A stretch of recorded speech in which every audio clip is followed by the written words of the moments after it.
శ్రీగురుభ్యో నమః. ద్వాదశ జ్యోతిర్లింగ స్తోత్రము. సౌరాష్ట్రదేశే విశదేతి రమ్యే జ్యోతిర్మయం చంద్రకళావతంసం భక్తిప్రదానాయ కృష్ణావతీర్ణం తం సోమనాథం శరణం ప్రపద్యే. శ్రీశైలశృంగే విబుధాతిసంగే తులాద్రితుంగేऽपि ముదా వసంతం తమర్జునం మల్లికపూర్వమేకం నమామి సంసారసముద్రసేతుం. అవంతికాయాం విహితావతారం ముక్తిప్రదానాయ చ సజ్జనానాం అకాలమృత్యోః పరిరక్షణార్థం వందే మహాకాళమహాసురేశం.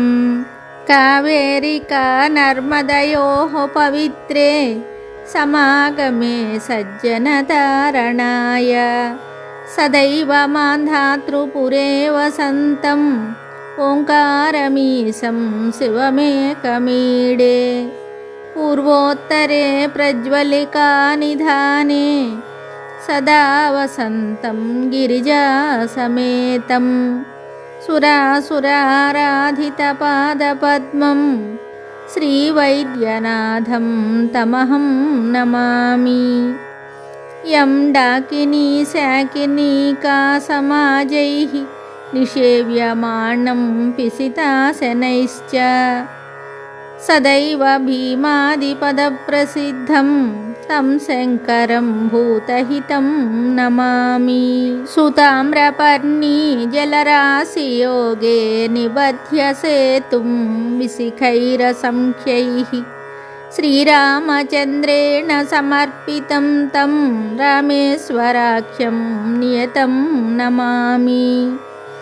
యామ్యే సదంగే నగరేతి రమ్యే విభూషితాంగం వివిధైశ్చ భోగైః సద్భక్తిముక్తిప్రదమీశమేకం శ్రీనాగనాథం శరణం ప్రపద్యే.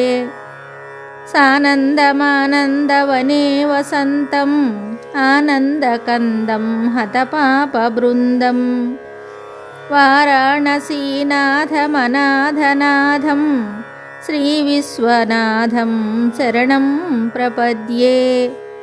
సహ్యాద్రిశీర్షే విమలే వసంతం గోదావరీతీరపవిత్రదేశే యద్దర్శనాత్ పాతకమాసునాశం ప్రయాతి తం త్రయంబకమీశమీడే. మహాద్రిపార్శ్వే చ తటే రమంతం సంపూజ్యమానం సతతం మునీంద్రైః సురాసురైర్యక్షమహోరగాద్యైః కేదారమీశం శివమేకమీడే. ఇలాపురే రమ్య విశాలకేస్మిన్ సముల్లసంతం చ జగద్వరేణ్యం వందే మహోదారతరస్వభావం కృష్ణేశ్వరాఖ్యం శరణం ప్రపద్యే. జ్యోతిర్మయద్వాదశలింగకానాం శివాత్మనాం ప్రోక్తమిదం క్రమేణ స్తోత్రం పఠిత్వా మనుజ్యోతిభక్త్యా ఫలం తదాలోక్య నిజం భజేశ్చ. ఇది శ్రీ ద్వాదశ జ్యోతిర్లింగ స్తోత్రం సంపూర్ణం. శుభం.